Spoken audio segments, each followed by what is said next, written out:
Welcome to the Encouragement for Work podcast with your host, Mark Griffin, founder and owner of In His Name HR. Each week, Mark interviews nationally known thought leaders from corporate America, higher education, churches, and ministries. His goal is to bring you great ideas that help engage your employees, shift your culture toward higher performance, and increase employee loyalty at the organization you lead. Each episode features an idea or process that's made a tremendous impact on employees and employers alike. Now sit back, relax, and listen in as he delivers encouragement today through this episode's special guest. Hello, and welcome to the Encouragement for Work podcast. I'm your host, Mark Griffin. Today we have my good friend Doug McRae here to talk about, are your investments aligned with your faith? You know, there's a lot going on right now in the stock market. It's April 7th, and it's the Monday after probably one of the largest corrections that's ever happened in the United States stock market there on Friday. So I know a lot of you that are listening to this had a lot of discussions over the weekend, just like I did with family and friends, about what's going on with our portfolios, what's happening with tariffs and whatnot. But Doug, why don't you introduce yourself to our audience and tell us a little bit about your background? Sure. Thanks, Mark. It's a pleasure to be here. My name is Doug McRae. I am the president of Stonecrop Wealth Advisors. We are a registered investment advisor. We do full financial planning and investment advisory work for institutions, nonprofit institutions, as well as individuals and families. I've been doing this for about a quarter of a century. Before that, I practiced law for a bit. And before that, I was a missionary out in Micronesia, which is the first job I had out of college when I went to Gordon College up in Massachusetts. That's my background. That's wonderful. And Doug and I both have a heart for missions and mission work. We both have done a lot of work in the Dominican Republic to support the folks there. Doug has also traveled to Uganda and Panama. And he is very similar to me. He loves physical fitness and he does marathons and keeps himself healthy. So, Doug, welcome to the show. And would you like to just start out with a little bit about what's on your heart, about what's going on in the current market situation? Well, overall in the current market situation, and whenever people listen to this, it may or may not be relevant what's happening today, but it is relevant in the sense that every time there's a shock to the stock market, some people start to panic and think, oh, what do I do? What do I do? What do I do? And the important thing is to have a portfolio that is prepared for these moments because you want to invest with the long term in mind. And you've probably heard that before. I'm not the first person who said that. But it is really important to stay calm through these times. And the only way to do that is, first of all, to keep your money in perspective as to what the purpose of it is. It's not the be-all and end-all of your life, but it is important. Yep. And to keep a longer term in mind. And just overall right now, what we're seeing is the benefits of a diversified portfolio. The last couple of years, if you had every dollar in the S&P 500, you were fat and happy. Sure. Now, not so much, and diversification is helping. That's great advice. And Doug, that's what I've always appreciated about our relationship is you take a kingdom approach because you, like me, believe that, it's God's money, it's not our money, and we have to be good stewards with God's money to help the mission organizations and all the things we do as followers of Christ. So we're going to talk about 3 different areas today: hidden risks in traditional investments. We're going to talk a little bit about faith-based investing, a responsible alternative, and then we're going to talk about practical steps to align investments with mission. So, Doug, why don't you kind of give the audience a little bit about what's on your heart around the hidden risks in traditional investments? Well, most institutional investors would be aware of the general dynamics of what I was just talking about, meaning asset allocation, diversification, long-term view in mind. I could talk about that all day, of course, but one thing that a lot of Christian institutions and nonprofit institutions are not taking into account is that they are using their daily cash flow for mission purposes to get through the year and to fund all of their mission-related activities. But to the extent they have an investment in an endowment or some other portfolio that's there for reserves or to support the ministry, a lot of times that money is being invested into companies with the absolute opposite mission of the organization. These are corporations that exploit people, that have values that are alien to your mission. And so there are names within your portfolios that if you knew you were invested in and your donors saw it, you would probably be embarrassed by that. And so, first of all, from a principle standpoint, we don't want to be investing our dollars in things that are antithetical to our faith. And secondly, we want our investment dollars to say the same thing from a mission perspective as our daily activities. It's really, really important, Doug. And I think many organizations that we work with, as we're doing our human resources assessments, looking at their plans, both in investing, but also in healthcare plans,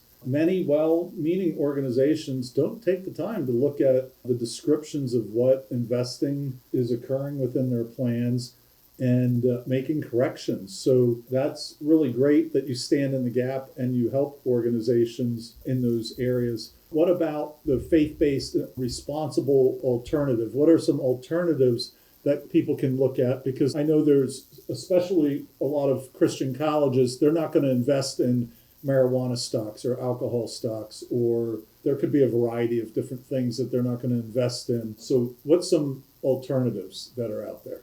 Well, what we've found is just the opposite. Many Christian colleges and seminaries and churches are invested in those companies, because if you're invested in an index fund that's invested across the board in the S&P 500, for example, or the Russell 2000, or across the board, then you may be invested in a company that makes all of its money on gentlemen's clubs or in marketing cigarettes to 8-year-olds in Indonesia, things like that. Sure. Wow. And so that's what's in general mutual funds, because they're trying to diversify by just, throwing it at everything. So in other words, they're trying to get what the index is getting at the lowest cost possible. And so there's no discernment whatsoever. And so you're allocating capital towards companies that are doing things like that. And so there are funds out there, and they've been around for about 30 years. They've gotten quite sophisticated, I would say, in the last 10 years, a little bit more than that, maybe 15. And now to the point where we created faith-based models in 2018. I seeded it by putting all my money in that model, and some churches that were clients did the same thing. And what we've discovered is those funds, you're not signing up to make less money. They're making the same amount of money. No, exactly. Yeah. Yes, exactly. Yes.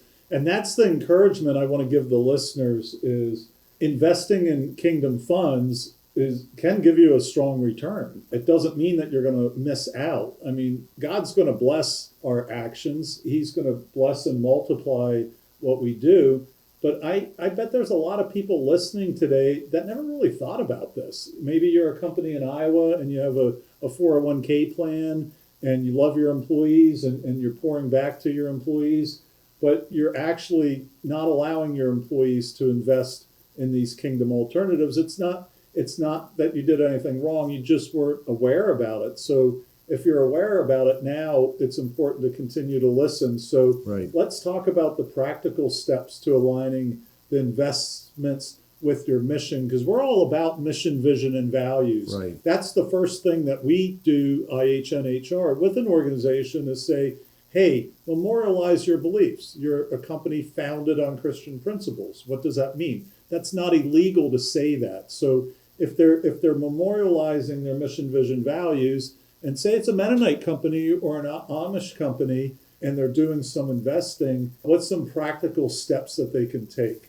Well, there are companies out there that will take their values into account. And as I said, there are a lot of mutual funds and exchange-traded funds that are out there now. We spend a lot of time vetting them because there are some that provide some Christian window dressing on their funds, but they're not really doing any significant work in making their funds distinctive. But there are others that are doing an incredible job. So there are about a dozen fund families, maybe a little bit less. And so you want to be able to find the ones that are doing a really good job.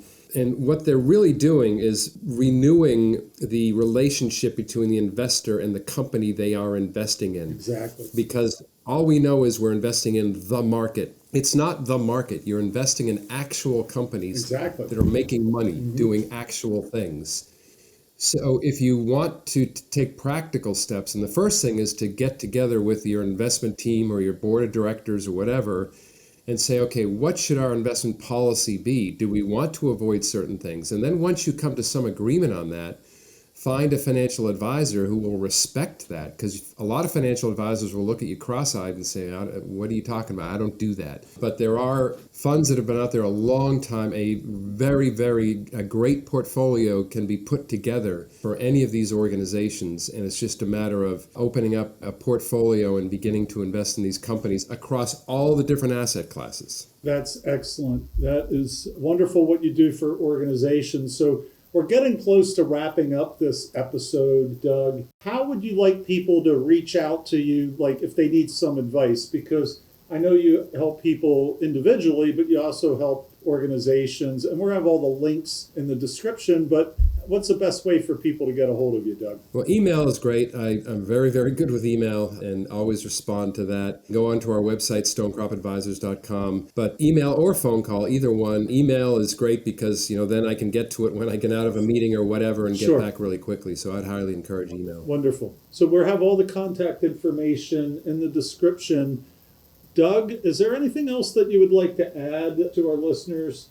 I think you've brought some great insight, and I like the thought of sharing with folks that there are ways to do kingdom investing without losing your investments and having a good, stable return. All these mission-inspired organizations are trying to move the culture in a certain direction, a certain positive, godly direction. So if you invest in these kind of funds, they are doing the same thing because they are trying to invest in companies that are moving the culture in the right direction. And so as they get bigger, as we invest more money with these companies, they have more influence over the culture. Sure. And so I highly recommend that institutions consider that as well. Wonderful. Doug, you're a great friend and a great advisor. I appreciate you sharing your wisdom with our audience. Thank you, listeners, for listening to us. Have a great week. Bye-bye now. This episode of Encouragement for Work has been brought to you by Job Shepherd. Post-COVID-19 recruitment has been unquestionably hard for employers, with many struggling to find quality employees in the aftermath. Religious exempt employers have had an especially difficult time. Welcome to Job Shepherd, a platform that will change all of this for you. Job Shepherd was created to meet the demand by Christian employers, including ministries, camps, churches, colleges, and Christian for-profit companies in their search for qualified job candidates. Now, for a limited time only, employers post a job for free. Job seekers, come join us. You are always free. Learn more at www.jobshepherd.com.